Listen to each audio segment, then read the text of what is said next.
Good evening and welcome to our back to school night. My name is Matthew Schifano. I'm one of the English teachers here at the Yale School at Cherry Hill campus. This is my 5th year here at the Yale School, and the course I'm going to be talking about is British literature. What we're going to go over is we're going to go over some of the material that is going to be taught throughout the year, as well as how our grades break down and the steps we take when completing our writing fluencies. So the first thing is going to be our grades. The largest part of the grade is our post-test assessments. That counts for 70%.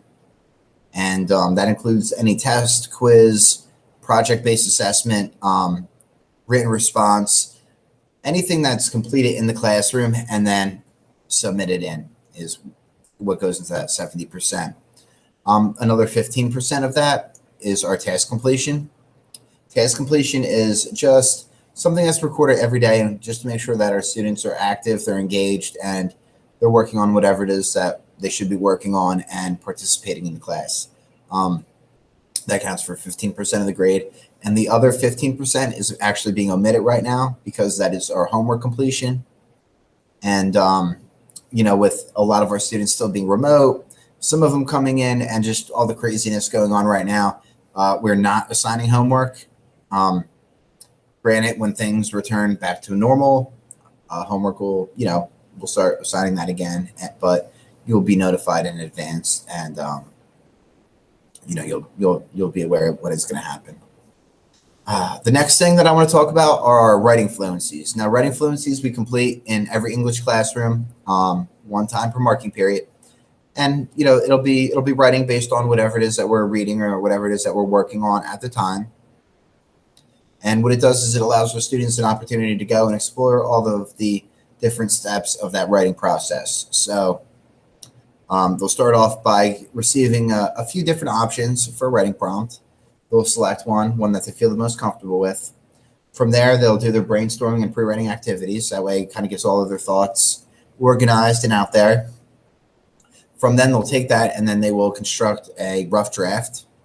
The length of the rough draft will depend on the specific goal that each student has. So, some students might be working on 1 to 3 paragraphs, while another student might be working on 5 to 7 paragraphs. So that's all individualized based on how they performed on some of our beginning of the year assessments. Once the rough draft is complete, that is when the students will meet up with myself and we will go over, kind of look at what they did well and maybe what we could do a little bit better on. And, from there, they'll take these corrections and they'll take these ideas and do some edits, and then that's when they'll hand me a final draft. The final draft is what I will grade using our Yale School writing rubric, and that's what will go towards that post-test assessment group.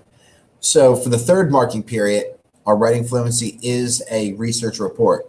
So what that means is we're going to still follow each step of the writing process, but we're also going to include doing research, note-taking, organization, outlining, adding citations, adding a works cited page, and just to kind of, add a few more resources to kind of support a thought or idea, that thesis that's given. And again, that'll still kind of revolve around the stuff that we're reading or what we're learning about in the class. Right now, we're currently reading the graphic novel of Frankenstein from Mary Shelley. And, for this one, we mainly tackle themes, motifs, try to touch on all the different elements of the romantic period that are kind of thrown into that novel. And from there, we kind of move on to the romantic period. Some of the poets there. We will also be doing the Restoration period this year. And a few other units kind of inside of that realm. So that's pretty much it. If anybody has any questions or concerns or, wants to know any more specific information, whether about your student or about the material that we're going to be covering, please feel free to reach out to me. My email address is mschifano, M as in Matthew, Schifano, SCHIF as in Frank, ANO, at yaleschoolnj.com. You may also reach out to your homeroom teacher who has my contact information as well and be able to get whatever information you need. I appreciate you coming and enjoy the rest of your evening. Thank you.